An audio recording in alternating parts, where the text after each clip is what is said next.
Coach, a few weeks into practice now, I guess, how are things going? Are you where you'd like to be at this point? You know how coaches are. You're never where you want to be. But I'm happy with our effort. I'm happy with our intensity.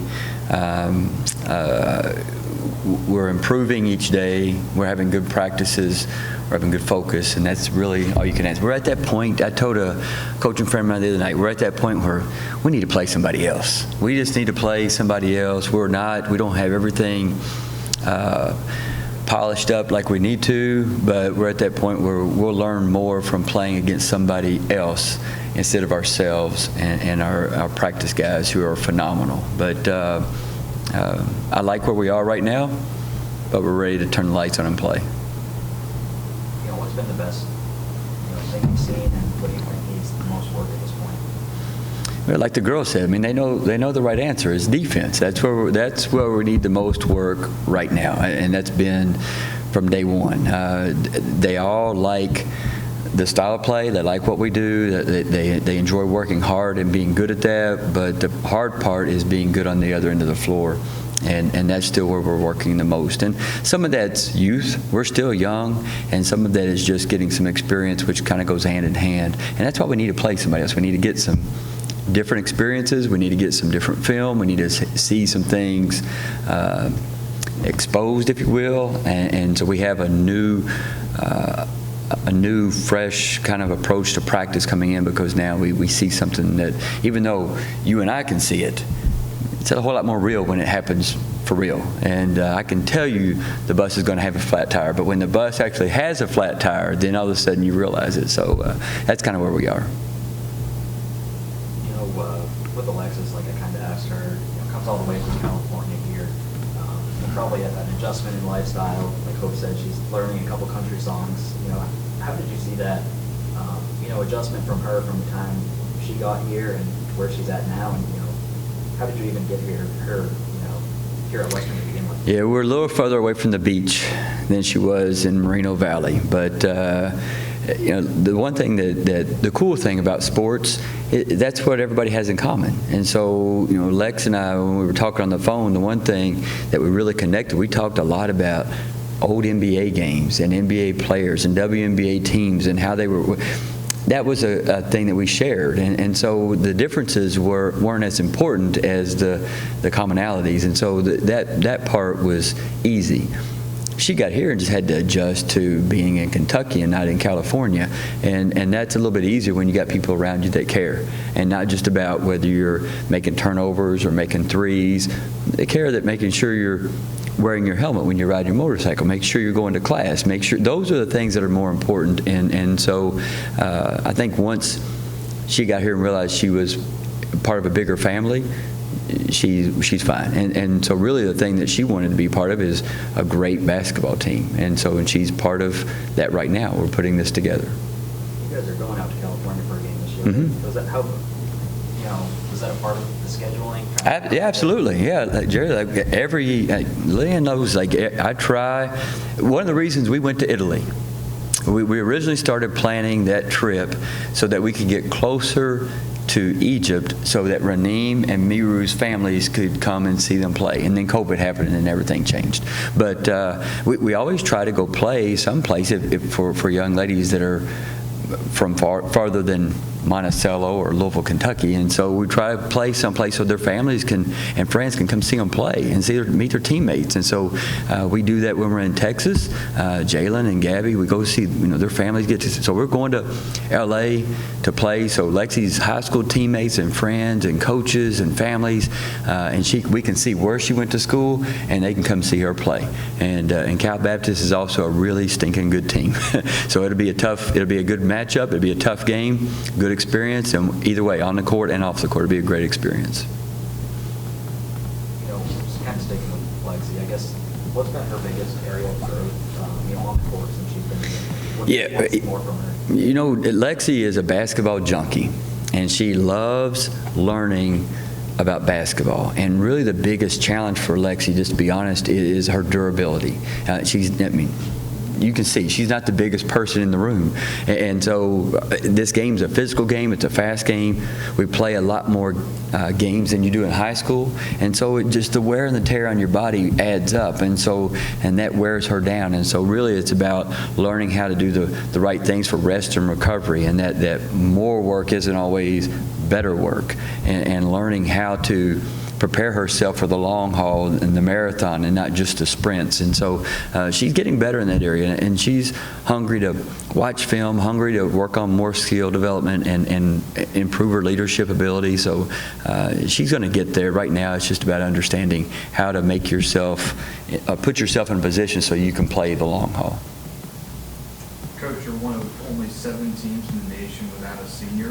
What's the difference in the coaching approach between coaching a team without a senior and coaching pretty much any other year with a senior? We only had one senior last year, right? So we were like one of the youngest teams last year as well. A funny story, we were in practice. This was a while back, and Whitney Creech said the older kids did better than the younger kids in a particular part of the practice. And I said, the older kids are sophomores. So it's not like we have a whole lot of experience on the floor. So the difference, to answer your question, keep it simple. Just keep things simple. Make sure that they're growing in confidence in the areas that we need to grow in, and they know what we're doing. So less is best. Coach, kind of a softball question, but what are you most excited to see from the team this year? I'm most excited to see how we continue to grow over the long haul. But in the short run, just that energy and that enthusiasm, I'm excited for the fans to see this team play, because the way they practice and the way they play in practice each day, it's going to be fun for the fans to watch. It's going to be fun. It's going to be competitive. There's going to be some ups and some downs. There's going to be some mistakes, but that's part of learning, and that's kind of what I mentioned earlier. We're at that point where we need to learn from some experience. There's only so much learning, or I guess there's only a certain pace to learning when you're in the gym with me. Now it's kind of like we got to get on the court, and we've got to do it, good or bad. We've got to get out there and we've got to do it. How valuable was Italy from that standpoint then, that it gave you a little more experience to work with them and kind of a head start going? That's it in a nutshell. I mean, we wanted to go for team chemistry, to build that. We wanted for the experience for young ladies as part of their whole academic career. But we really wanted to make sure that our first time of playing a game wasn't in November. And that's part of the reason we did that. And so it was all kind of rolled into one. But that gave us a great experience just on the court, kind of realizing, all right, this is what it takes to be successful, and this is what I can't do, and this is what I can do, and that's why we did that. So it was a good trip. It was a great trip. You mentioned, go ahead. Although the flight back for 11 hours, we didn't have any movies. The movies were out. So, yeah, no, it was bad. I played 12 games of chess, didn't win a single one, and I was mad, so I stopped. So, That's your rating up then? yeah, I couldn't beat the computer. It was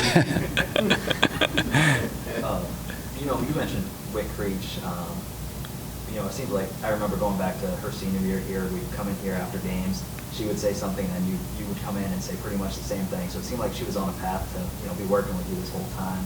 How beneficial has it been to have her here in the role that she's in, and have her in practices and all that stuff? Well, she's family, just like Dee Givens. I mean, these young ladies, it's not, and the freshmen that are here, Acacia and Josie and Karis and those freshmen, they'll be family. They are family, and they're just at a different point. There was a day when Wes Creech was where Acacia Hayes is. There was a day where Dee Givens is where Josie Gilvin was. And so Ivy Brown's on staff, and Jasmine Bowen, I recruited and coached her. And so that's important to continue to have that message that this isn't just about, all right, you made shots today, so now I love you more than I did yesterday. And I want you to make shots.